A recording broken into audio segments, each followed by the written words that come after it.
میں جوان تھا گناہوں کے راہوں میں بھٹکتا، نہ کسی نصیحت کا اثر، نہ کسی خوف کی لرزش، یہاں تک کہ اندھیرا میرے دل کا ساتھی بن گیا۔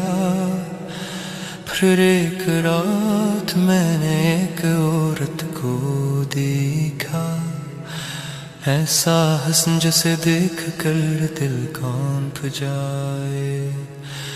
میرے نفس نے مجھے پکارا اور میں نے اسے قریب آنے کا اشارہ کیا، مگر جب وہ میرے سامنے آئی تو اس کی آنکھوں میں خوف تھا، وہ اس طرح کانپ رہی تھی جیسے ہوا میں کھجور کا پتا لرزتا ہے۔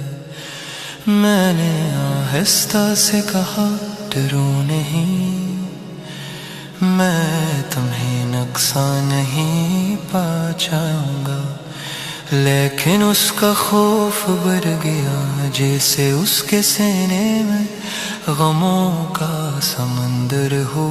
میں نے پوچھا تمہیں یہاں کیا لے آیا؟ اس نے نظریں جھکا لیں اور ٹوٹی ہوئی آواز میں بولی، اللہ کی قسم میں نے کبھی اپنی عزت کو اس طرح نہیں بیچا، لیکن بھوک مجھے یہاں لے آئی ہے۔ میری 3 بیٹیاں ہیں، 3 دن سے انہوں نے کچھ نہیں کھایا، ان کی بھوک مجھے اس مقام تک لے آئی۔ اس لمحے پہلی بار میرا دل پگھل گیا، میرے اندر کی خواہش مر گئی اور رحم زندہ ہو گیا۔ میں کھانا، کپڑے اور مال لے کر اس کے گھر گیا، پھر واپس آ کر میں نے اپنی ماں کو سب بتایا۔ ماں کی آنکھیں بھر آئیں، وہ بولے بیٹے میں نے کبھی تمہیں نیکی کرتے نہیں دیکھا، سوائے آج کی اسنے کی کہ جاؤ اپنے اعمال کی کتاب میں اسے لکھ دو۔ میرے پاس ایک کتاب تھی جس میں اپنے گناہ لکھتا تھا، میں کانپتے ہاتھوں سے اسے کھولنے لگا، مگر جیسے کتاب کھولی میں حیران رہ گیا۔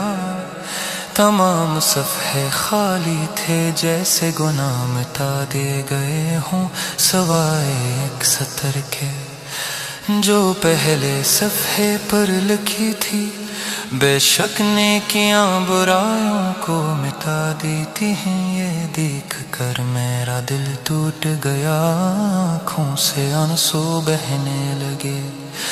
میں نے ہاتھ آسمان کی طرف اٹھائے اور کہا تیری عزت اور جلال کی قسم، آج کے بعد کبھی تیری نافرمانی نہیں کروں گا۔ اس رات میرے اندر کا گناہ گار مر گیا اور ایک بندہ اللہ کی طرف لوٹ آیا۔ اے دل اللہ کی رحمت سے مایوس نہ ہو، کبھی ایک سچا آنسو برسوں کے گناہ دھو دیتا ہے، اور کبھی ایک نیکی انسان کی تقدیر بدل دیتی ہے۔ کتنے گناہ گار تھے جنہیں اللہ نے بدل دیا، یہاں تک کہ ان کے دل اللہ کی محبت میں جھک گئے۔